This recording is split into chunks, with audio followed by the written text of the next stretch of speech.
Allah Ta'ala memerintahkan matahari menarik air mandiku ke awan. Kemudian awan diperintahkan menyebar ke seluruh penjuru dunia. Dan setiap tetesan yang jatuh ke bagian dunia manapun pasti nantinya akan menjadi masjid.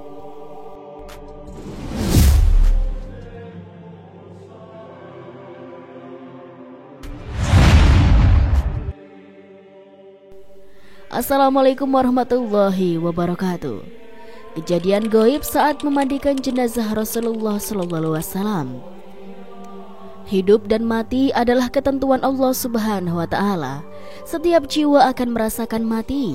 Itulah kuasa Allah Subhanahu wa Ta'ala. Umur hidup manusia sudah ditentukan oleh Allah dan telah tertulis di Lauhul Mahfuz. Allah Subhanahu wa Ta'ala berfirman, Allah menghapus dan menetapkan apa yang Dia kehendaki, dan di sisinya terdapat Ummul Kitab atau Lauhul Mahfuz. Quran Surah Al-Ra'd ayat 39. Rasulullah SAW wafat pada hari Senin, tanggal 12 Rabiul Awal tahun 11 Hijriah atau 633 Masehi pada usia 63 tahun. Isyarat dekatnya ajal Rasulullah dimulai ketika Nabi SAW beriktikaf di bulan Ramadan tahun 10 Hijriah dan Malaikat Jibril alaihissalam mengulang Al-Quran hingga 2 kali dalam tahun itu bersama Rasulullah. Ibnu Mas'ud radhiyallahu an berkata, ketika ajal Rasulullah SAW sudah dekat, Rasulullah pun mengumpulkan kami di rumah Aisyah radhiyallahu an. Kemudian Rasulullah memandang kami sambil berlinang air matanya, lalu bersabda, "Marhaban bikum.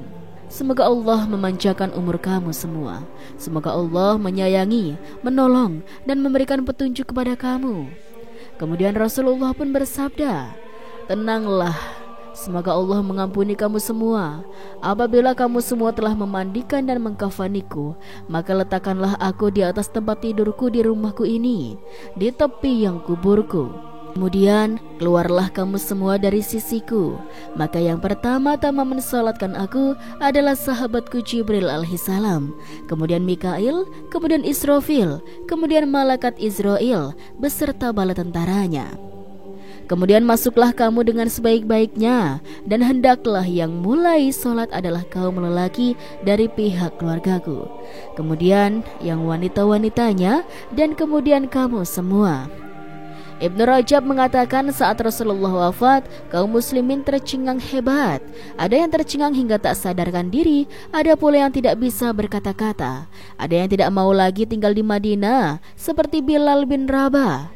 Bahkan ada yang meminta kepada Allah agar matanya dibutakan Allah Subhanahu wa Ta'ala, karena dia hanya ingin orang yang terakhir dilihat adalah Rasulullah SAW, ialah Abdullah bin Zaid. Dan ada yang tidak menerima kematian Rasulullah, seperti halnya Umar bin Khattab radhiyallahu an. Aisyah radhiyallahu an menuturkan, ketika Rasulullah wafat, muncullah kemunafikan di berbagai wilayah. Sebagian orang Arab murtad, serta orang-orang Yahudi dan Nasrani mengangkat pemimpin mereka. Kaum muslimin ketika itu laksanakan yang kehujanan di malam hari pada musim dingin karena kehilangan Nabi SAW, sampai Allah Azza wa Jalla menyatukan mereka dengan kekhalifahan Abu Bakar. Kisah setelah wafatnya Rasulullah SAW sangatlah panjang untuk diceritakan, sobat. Namun pada kali ini kita fokus dan membatasinya pada satu pembahasan, yakni tentang air bekas memandikan jenazah Rasulullah SAW. Diceritakan pada suatu hari di dalam muktamar majelis pertemuan para ulama dunia di Mesir, ketika itu Syekh Mutawali Al-Syarawi memiliki pertanyaan yang cukup membingungkan semua halayak yang hadir. Sebab belum ada dari orang yang hadir dalam majelis itu memiliki pertanyaan seperti beliau. Seperti yang kita ketahui, Muktamar Ulama Dunia adalah perkumpulan para ulama seluruh dunia, dan sudah bisa dipastikan yang berkumpul adalah orang-orang soleh yang alim dan ahli ilmu. Maka pembahasan dan pertanyaan dalam majelis itu pasti bukanlah pembahasan yang ringan. Maka entah ada angin apa, Syekh Mutawali Asy-Syarawi yang masih muda kala itu tiba-tiba bertanya di tengah-tengah para ulama dunia, air mandi Rasulullah SAW ketika beliau wafat ada di mana? Sontak seluruh ulama dalam majelis muktamar itu terdiam, sebab mereka tidak ada yang tahu jawaban dari pertanyaan Syekh Mutawalli Asy-Syarawi. Karena di dalam catatan sejarah sekalipun belum ada tulisan ilmu ataupun kitab yang membahas mengenai hal yang ditanyakan Syekh Mutawalli Asy-Syarawi. Maka pemimpin majelis tersebut berkata dalam majelis itu, "Beri aku waktu hingga esok sehingga aku dapat mencari jawabannya." Setelah selesai dari majelis muhtamar itu, sang pemimpin majelis yang juga seorang ulama soleh yang alim ahli ilmu itu menyadari bahwa pertanyaan Syekh Mutawalli Asy-Syarawi tidak ada di dalam Al-Quran, hadis dan kitab-kitab para ulama terdahulu. Maka sudah menjadi kebiasaan orang-orang soleh terdahulu untuk mencari jawaban dari segala kesulitan adalah bersolawat kepada Nabi SAW. Karena pemegang kunci kehidupan ini adalah Rasulullah SAW. Pemimpin muktamar ulama dunia itu pun meminta petunjuk kepada Allah dengan bersolawat kepada Rasulullah SAW. Di tengah sedang bersolawat kepada baginda Nabi SAW, pemimpin muktamar ulama dunia itu pun tertidur sehingga bermimpi bertemu dengan Nabi SAW bersama dengan seorang pemuda yang sedang membawa lentera. Dalam mimpinya bertemu Nabi SAW, ia pun mengambil kesempatan untuk menanyakan langsung tentang persoalan yang sangat ia ingin ketahui, yakni kemana perginya air yang digunakan untuk memandikan jenazah Nabi Muhammad SAW. Ia pun berkata, "Ya Rasulullah, air mandi ketika Rasulullah dimandikan kemana?" Maka Rasulullah SAW pun bersabda, "Allah Subhanahu wa Ta'ala memerintahkan matahari menarik air mandiku ke awan. Kemudian awan diperintahkan menyebar ke seluruh penjuru dunia, dan setiap tetesan yang jatuh ke bagian dunia manapun pasti nantinya menjadi masjid." Keesokan harinya, pemimpin majelis muhtamar bersama para ulama dunia itu pun melanjutkan sidang muhtamar dengan pembahasan-pembahasan yang lain. Karena memang tujuan diadakan muhtamar ulama dunia itu adalah untuk mengambil keputusan dari permasalahan yang menjadi topik pembahasan di dalam muhtamar dan permasalahan lainnya yang berkaitan dengan agama dan umat. Namun anehnya, Syekh Mutawalli Asy-Syarawi muda yang hadir ketika itu hanya diam saja sampai sidang muhtamar ulama itu selesai, tanpa menanyakan kembali tentang jawaban yang ditanyakannya sehari sebelumnya. Padahal sang pemimpin muktamar sudah berbahagia karena sudah mendapatkan jawaban yang ditanyakan sehari sebelumnya dari Rasulullah, sehingga hal itu pun membuat pemimpin majelis muktamar itu mendatangi Syekh Mutawalli Asy-Syarawi. Pemimpin muktamar ulama dunia itu pun berkata kepada Syekh Mutawalli Asy-Syarawi muda, "Apakah kamu tidak mau tahu tentang jawaban pertanyaanmu semalam?" Syekh Mutawalli Asy-Syarawi berkata, "Tidak, aku sudah tahu jawabannya." Syekh Mutawalli pun melanjutkan bahwa Allah Subhanahu wa Ta'ala memerintahkan matahari menarik air mandi Rasulullah ke awan. Kemudian awan diperintahkan menyebar ke seluruh penjuru dunia, dan setiap tetesan yang jatuh ke bagian dunia manapun pasti nantinya akan menjadi masjid. Maka tidak ada masjid dari masjid-masjid di dunia kecuali pernah ditetesi air mandi jenazah Rasulullah SAW. Pemimpin muhtamar ulama dunia itu pun terkejut dengan jawaban Syekh Mutawalli Asy-Syarawi. Kemudian beliau pun melanjutkan, "Wahai Syekh, tahukah kamu siapa pemuda yang kamu lihat bersama Rasulullah semalam?" Pemimpin muhtamar itu pun bertanya, "Siapa?" Syekh Mutawalli Asy-Syarawi pun menjawab, "Pemuda yang bersama Rasulullah membawa lentera itu adalah diriku." Syekh Mutawalli Asy-Syarawi adalah seorang wali Allah dan ulama besar yang tidak ada ulama yang tidak mengenal beliau dan mengakui tingginya makam beliau. Kisah ini adalah kisah yang masyhur di kalangan para ulama dunia. Semua ulama dunia jika ditanyakan masalah ini pasti jawabannya sama, dan kisahnya pas seperti yang disampaikan oleh Habib Husain Ba'agil Tuban dan Habib Abdurrahman Bilfaqih. Dan jika para ulama aswaja ditanya, maka mereka langsung teringat dan membawa nama Syekh Mutawalli Asy-Syarawi. Sobat seiman yang dirahmati Allah dan insya Allah selalu dalam ketaatan kepada Allah, yang perlu kita ketahui adalah bahwa air mandi jenazah Rasulullah SAW tidak semuanya diserap matahari, kemudian diturunkan lagi sehingga akan menjadi tempat dibangunnya masjid-masjid. Tetapi ada sebagian lagi air mandi jenazah Rasulullah SAW yang diminum oleh Sayyidina Ali, yaitu air mandi jenazah Rasulullah yang disiramkan ke bagian wajah dan mata Rasulullah. Hal ini disampaikan oleh Habib Abdurrahman Bilfaqih dan Habib Husain Bagil Tuban dalam majelis. Mereka, Habib Abdurrahman bin Faqih dan Habib Husain Bagil Tuban, mengantarkan sejak Sayyidina Ali meminum air mandi jenazah Rasulullah di bagian mata Rasulullah, sejak itu Sayyidina Ali menjadi budak ilmu, ahli ilmu, dan dilelehkan oleh ilmu. Hal ini sesuai sabda Rasulullah SAW yang mengatakan, "Aku adalah kota ilmu dan Ali adalah pintunya. Maka barang siapa yang menginginkan ilmu, hendaklah mendatanginya dari arah pintunya." Hadis riwayat Tabrani. Selanjutnya, dengan air apakah jenazah Rasulullah dimandikan? Apakah dengan air biasa pada umumnya? Jawabannya adalah tidak. Karena Rasulullah SAW bersabda, "Jika aku wafat, maka mandikanlah aku dengan 7 geriba dari air sumurku, yaitu sumur Gars." Riwayat Ibnu Majah. Kemudian sobat, siapa sajakah yang memandikan jenazah Rasulullah SAW?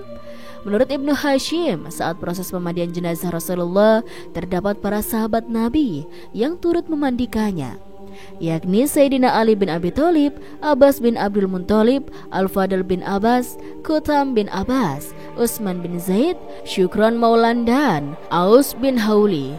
Sobat seiman, kisah tentang air mandi jenazah Rasulullah yang baru saja kita bahas ini tidak ada di dalam Al-Quran dan hadis Nabi SAW.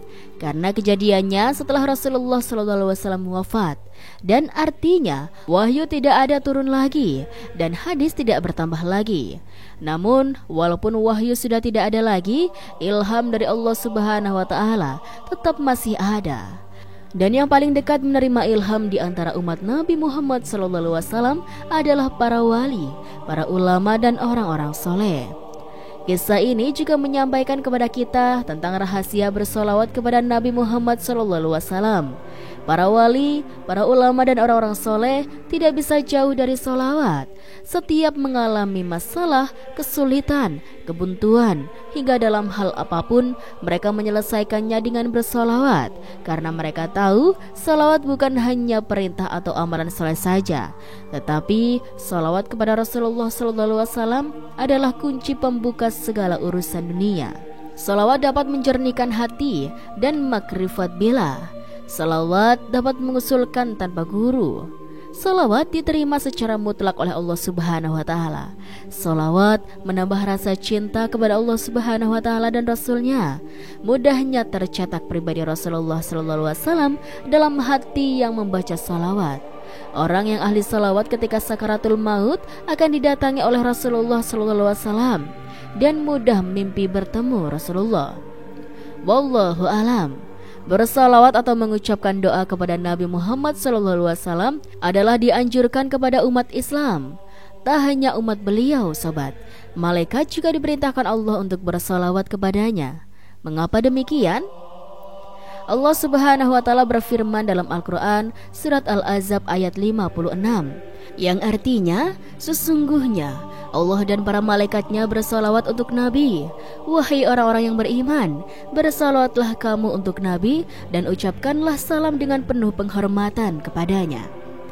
Jamal Muhammad Az-Zaki dalam buku Sehat dengan Ibadah menjelaskan bahwa Abu Aliyah pernah mengatakan, salawat dari Allah adalah pujiannya kepada Nabi di hadapan malaikat, sedangkan salawat malaikat kepada Nabi adalah doa. Sedangkan Ibnu Abbas berkata bahwa kata yusalun mengandung pengertian yubarikum atau memberkati. Ada pula yang berpendapat bahwasanya salawat atau salat Allah Subhanahu wa Ta'ala adalah rahmat atau kasih sayang, sedangkan salawat malaikat adalah istighfar. Penegasan bahwa Allah dan para malaikat bersolawat untuk Nabi dalam Quran Surat Al-Ahzab ayat 56 tersebut juga diiringi dengan perintah kepada orang-orang mukmin di akhir ayat agar mereka bersolawat untuk Nabi Sallallahu Alaihi Wasallam. Hai orang-orang beriman, bersalawatlah kamu untuk Nabi dan ucapkanlah salam penghormatan kepadanya. Artinya, ada 3 subjek yang bersolawat yang disebutkan dalam ayat tersebut, yakni Allah Subhanahu wa Ta'ala, para malaikat, dan orang-orang mukmin. Dari analogi yang digunakan oleh Muhammad di atas, maka salawat Allah Subhanahu wa Ta'ala untuk Nabi Muhammad tidak mungkin diartikan sebagai bentuk ungkapan doa atau permohonan. Allah Subhanahu wa Ta'ala adalah Tuhan yang Maha Kaya, yang mengayakan, yang Maha Memberi lagi Maha Pemberi, dan yang tidak membutuhkan apapun. Ia tidak membutuhkan doa karena Dialah yang Maha menentukan. Maksud dari salawat Allah Subhanahu wa Ta'ala adalah ayat tersebut adalah pujian dari Allah kepada Nabi Muhammad dengan memberikan hidayah, karunia, rahmat, dan berkahnya. Demikian penjelasan jumhur ulama. Sedangkan salawat dari para malaikat baru bisa diartikan sebagai doa. Para malaikat berdoa untuk Rasulullah agar diberikan ampunan kepada Allah Subhanahu wa Ta'ala.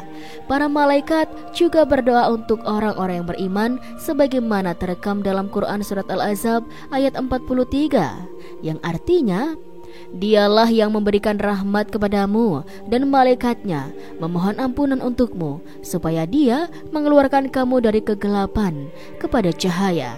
Salawat para malaikat untuk orang-orang yang beriman juga dijelaskan dalam Quran Surat Ghafir dan Quran Surat Asy-Syu'ara.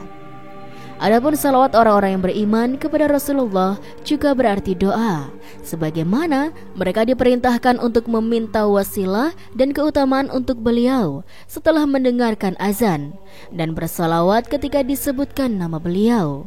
Dalam ayat ini, orang-orang beriman juga diperintahkan untuk mengucapkan salam penghormatan kepada Nabi, seperti Assalamu alayka ayyuhan Nabi, semoga keselamatan tercurah kepadamu, hai Nabi. Sehingga Quran Surat Al-Ahzab ayat 56 tersebut bisa diartikan sebagai berikut. Sesungguhnya Allah memberi rahmat kepada Nabi dan malaikatnya, memohon ampunan untuknya. Hai orang-orang yang beriman, bersalawatlah kamu untuk Nabi dan ucapkanlah salam penghormatan kepadanya. Secara umum, Quran Surat Al-Ahzab ayat 56 tersebut bisa diartikan sebagai sindiran kepada kita semua orang yang beriman. Allah dan para malaikat saja bersalawat untuk Nabi, maka kita sebagai umat Nabi Muhammad SAW seharusnya tidak pernah lupa untuk selalu bersalawat kepada beliau. Karena jika bukan lewat perantara beliau, kita tidak akan bisa mengenal dan merasakan nikmatnya iman dan Islam. Wallahu alam. Dan itulah sobat kisah yang bisa Rizky sampaikan. Kurang lebihnya Rizky mohon maaf, dan sampai jumpa lagi di cerita berikutnya ya sobat. Sekian dari Rizky. Wassalamualaikum warahmatullahi wabarakatuh.